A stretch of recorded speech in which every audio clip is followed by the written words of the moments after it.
بداية المراكب للصلب بترجع يمكن من سنة 1960.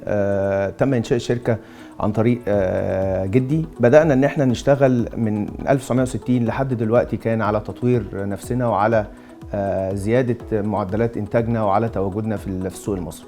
في 2016 كان أول عود بلت تم إنتاجه داخل مجموعة المراكب للصلب، وده كان في الحقيقة حلم للوالد رحمة الله عليه اللي بدأوا في 2011، وقدرنا ان احنا كمجموعة وكأسرة ان احنا نقدر نحققه في هذا التوقيت. بداية من 2017 حتى وقتنا هذا تم إنشاء مجموعة مصانع أخرى أضيفت لشركة المراكب للصلب، وذلك من أجل تحقيق هدف الشركة الكبير، وهو زيادة الطاقة الإنتاجية، زيادة القيمة المضافة المحلية. دايما احنا بنبدع وبننتج في الوقت الصعب. في الحقيقة تم تشغيل مصنع المراكب للصلب الثاني، وهو مصنع لإنتاج لفائف السلك في أصعب الظروف، ألا وهي الأزمة العالمية الخاصة بالكورونا. احنا كإدارة سبلاي تشين واجهنا تحديات كبيرة جدا عالمية، وقدرنا ان احنا وفريق العمل نقدر نوفي كل التزاماتنا، ونقدر ان احنا كمان نخلي ان التارجت بتاعنا ان المصنع يبقى شغال، وبفضل الله قدرنا ان احنا نوصل لده، وده بالرغم بالتحديات العالمية اللي واجهتنا في صناعة الحديد. في 2020 قدرنا ان احنا نشغل المصنع بكفاءة كاملة عن طريق في الحقيقة الجنود اللي أنا أقدر أقول إن لولاهم ما كناش قدرنا إن احنا نحقق هذا التشغيل. بالبحث والتطوير والتحسين المستمر والعمالة الفنية المدربة قدرنا نوصل في المراكب للصلب في مصنع الدرفلة واحد إن احنا نضاعف حجم الإنتاج ليوصل ل 300 ألف طن في السنة حديد تسليح مشرشر، وقدرنا نختار أحدث خط إنتاج في مصر لإنتاج حديد تسليح المشرشر واللفائف الأملس بإجمالي طاقة إنتاجية 700 ألف طن للمصنعين، وبتنوع منتجات من 5.5 ملي ل 12 ملي حديد لفف أملس، ومن 10 ل 40 ملي حديد مشرشر.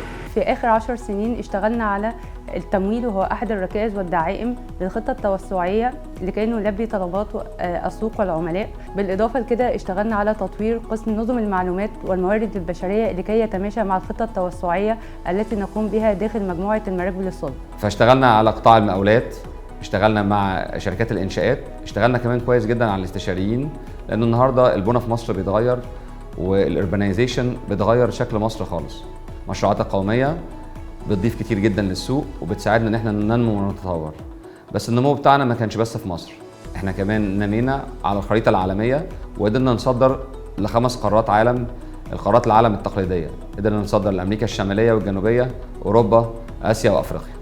قدرنا ان احنا نشرف مصر في دول كثيرة، ان احنا نخرج بمنتجاتنا داخل حدود أراضينا، ونقدر ان احنا نكون من الشركات اللي بتقدر تحقق الرؤية الشاملة لمصر من أجل زيادة الصادرات. احنا اشتغلنا على خطط توسعية طموحة في السنين اللي فاتت بعد دراسة متأنية للسوق. الخطط دي كان من مفادها ان احنا نشتغل على قطاعات مختلفة وعلى منتجات مختلفة. السوق بيتغير واحنا كمان لازم نتغير معاه. احد الثوابت الاساسيه لينا في شركه مراكب الصلب اللي احنا كلنا بنشتغل عليها هي الالتزام. التزامنا تجاه عملائنا، ملتزمين ان احنا نحقق اكبر معدلات الجوده المطلوبه والسرعه في التسليم، وان احنا نحقق ليهم قيمه مضافه حقيقيه. تتبنى مجموعه المراكبي مبدا اداره الجوده الشامله، واللي بتبدأ في مراحل مبكرة أثناء العملية الإنتاجية، واللي بيشارك فيها جميع أفراد المؤسسة بحيث نحقق طلب العميل ورضاه. أما بخصوص المعامل، في المعامل أحدث الأجهزة والمعدات التي تقوم بإجراء الاختبارات الكيميائية والميكانيكية لحديد التسليح على أيدي كوادر مدربة داخليا وخارجيا، تقوم بإجراء هذه الاختبارات طبقا لمتطلبات الاعتماد الدولي مواصفة الايزو 17025. التزامنا احنا كإدارة تجاه العاملين ان احنا نقدر نحقق لهم اكبر عوامل الامان، نقدر ان احنا نحقق لهم بيئة عمل آمنة، نظرا لان هذه الصناعة من الصناعات الصعبة وبيئة العمل فيها شديدة الصعوبة. التزامنا العاملين ان احنا نطور من ادائهم، ان احنا نديهم الفرص القصوى ان هم يقدروا يوصلوا لاكبر معدلات الانتاج، ان هم يحققوا طفره كبيره لنفسهم ولبلدنا الحبيبه.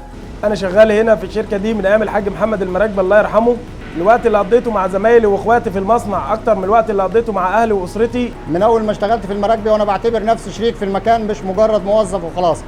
سنين طويله عدت عليا، شفت فيها المصنع بيكبر يوم ورا يوم وكلنا بنكبر معاه. احنا بننجح وبنكبر عشان كلنا قلبنا على قلب بعض. فخور طبعا اني شغال في المراكبي، ويا رب دايما ناجحين مع بعض. قدرنا ان احنا وبنحاول ان احنا نكون احد الشركات الداعمه الركيزه للاقتصاد المصري، بحيث ان شاء الله يبقى في تنميه حقيقيه نقدر نساهم فيها الفتره القادمه.